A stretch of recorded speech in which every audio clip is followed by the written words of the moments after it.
ಬೆಂಗಳೂರಿನ ಕೋಗಿಲು ಬಡಾವಣೆಯಲ್ಲಿ ಈ ಅಕ್ರಮವಾಗಿ ಮನೆಗಳನ್ನ ಕಟ್ಕೊಂಡಿದ್ರಲ್ಲ, ಅದನ್ನು ಡೆಮಾಲಿಷ್ ಮಾಡಿದ್ದು, ಆನಂತರ ಅವರಿಗೆ ಬೇರೆ ಪರ್ಯಾಯ ವ್ಯವಸ್ಥೆ ಮಾಡ್ತೀವಿ ಎಂದಿದ್ದು, ಈ ಸಂಬಂಧ ಒಂದು ಅಧ್ಯಯನವನ್ನು ಮಾಡಿದ್ದಾರೆ. ಬಿಜೆಪಿಯ ಸತ್ಯಶೋಧನಾ ತಂಡ ಒಂದು ಅಧ್ಯಯನ ಮಾಡಿ ವರದಿಯನ್ನು ಸಲ್ಲಿಕೆ ಮಾಡಿರೋದು. ಶಾಸಕ ಎಸ್.ಆರ್. ವಿಶ್ವನಾಥ್ ನೇತೃತ್ವದ ತಂಡ 108 ಪುಟಗಳ ವರದಿಯನ್ನು ಸಲ್ಲಿಸಿದ್ದಾರೆ. ಬಿಜೆಪಿ ರಾಜ್ಯಾಧ್ಯಕ್ಷ ವಿಜೇಂದ್ರ ಅವರಿಗೆ ವರದಿಯನ್ನು ಸಲ್ಲಿಸಿರ್ತಕ್ಕಂಥದ್ದು. ಅಂದರೆ ಅವರು ಹೋಗಿ ಅಲ್ಲಿ ಈ ವಾಸ ಇದ್ದವರೆಲ್ಲ ಯಾರು, ಇವ್ರಿಗೆ ಆ ಜಾಗವನ್ನು ಕೊಟ್ಟವ್ರು ಯಾರು, ಅವರು ಆ ಜಾಗವನ್ನು ಹೇಗೆ ಅಕ್ವೈರ್ ಮಾಡಿಕೊಂಡ್ರು, ಎಲ್ಲ ಫುಲ್ ಕಂಪ್ಲೀಟ್ ಇತಿಹಾಸ ಬರಿಬೇಕಲ್ಲ.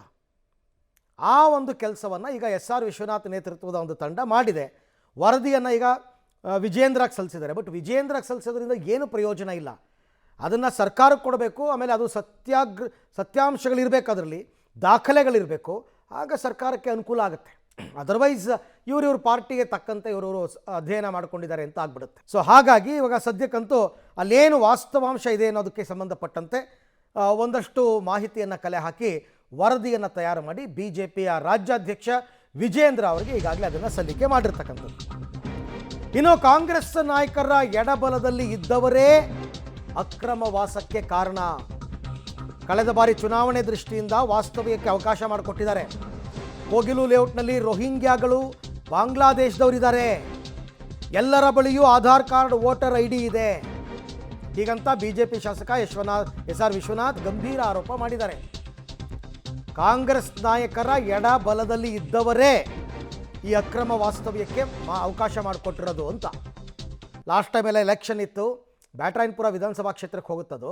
ಹಾಗಾಗಿ ಇವರೆಲ್ಲ ಸುಮ್ಮನಿದ್ರು. ರೋಹಿಂಗ್ಯಾಗಳಿದ್ದಾರೆ, ಬಾಂಗ್ಲಾದೇಶದವರಿದ್ದಾರೆ ಅಂತೆಲ್ಲ ಒಂದಷ್ಟು ಆರೋಪಗಳನ್ನು ಎಸ್.ಆರ್. ವಿಶ್ವನಾಥ್ ಮಾಡಿರೋದು. ಯಾಕೆಂದರೆ ಅವರು ಅಧ್ಯಯನ ಮಾಡಿದ್ದಾರೆ. ಇದಕ್ಕೆ ಈಗ ರಾಜ್ಯ ಸರ್ಕಾರ ಏನು ಹೇಳುತ್ತೆ, ಕಾಂಗ್ರೆಸ್ನವ್ರು ಏನು ಹೇಳ್ತಾರೆ ನೋಡಬೇಕು.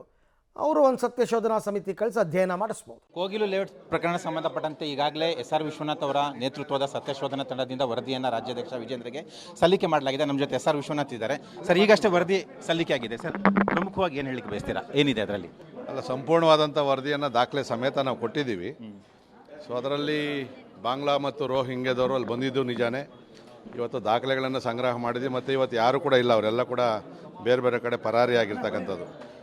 ಸೊ ಅದನ್ನು ನಾವು ಇವತ್ತು ಕೊಟ್ಟಿದ್ದೀವಿ. ಸಂಪೂರ್ಣವಾದ ವಿವರನ ನಾನು ಪ್ರೆಸ್ ಮೀಟಲ್ಲಿ ಹೇಳ್ತೀನಿ. ಎಷ್ಟು ಶಿಫಾರಸ್ ಮಾಡಿದೆ ಸರ್? ಏನು ಶಿಫಾರಸ್ ಮಾಡಿದ್ದೀರಾ? ಮುಖ್ಯವಾಗಿ ಏನಿಲ್ಲ, ಇವತ್ತು ಬರೀ ಅಷ್ಟು ಮಾತ್ರ ಅಲ್ಲ, ಇಡೀ ಬೆಂಗಳೂರಲ್ಲಿ ಇರ್ತಕ್ಕಂಥ 2 ಲಕ್ಷಕ್ಕೂ ಅಧಿಕ ರೋಹಿಂಗ್ಯಾ ಮತ್ತು ಬಾಂಗ್ಲಾದೇಶದವ್ರು ಏನಿದ್ದಾರೆ ಅವರನ್ನು ತನಿಖೆ ಕೊಡಬೇಕು. ಮತ್ತು ಇದನ್ನು NIA ಲೆವೆಲ್ ಕೊಟ್ಟು Aadhaar card, voter ID card ಹೆಂಗೆ ಮಾಡಿಕೊಟ್ರು, ಯಾರು ಮಾಡಿಕೊಟ್ರು, ಅದ್ರ ಹಿಂದೆ ಇರ್ತಕ್ಕಂಥವ್ರು ಯಾರು, ಅವ್ರು ಗುಡಿಸ್ಲಾಕೊಟ್ಟವ್ರು ಯಾರು, ಸರ್ಕಾರಿ ಜಾಗ ತೋರಿಸ್ದವ್ರು ಯಾರು, ಇಷ್ಟನ್ನು ಬಯಲುಗೆಳಿಬೇಕು.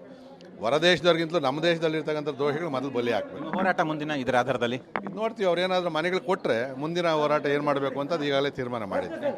ಇದು ಶಾಸಕ ಎಸ್.ಆರ್. ವಿಶ್ವನಾಥ್ ಅವರ ಮಾತುಗಳು. ಕ್ಯಾಮ್ರಾ ಮುನೀರ ಜೊತೆ ಮಸೂದ್ ಪಬ್ಲಿಕ್ ಟಿವಿ, ಬೆಂಗಳೂರು.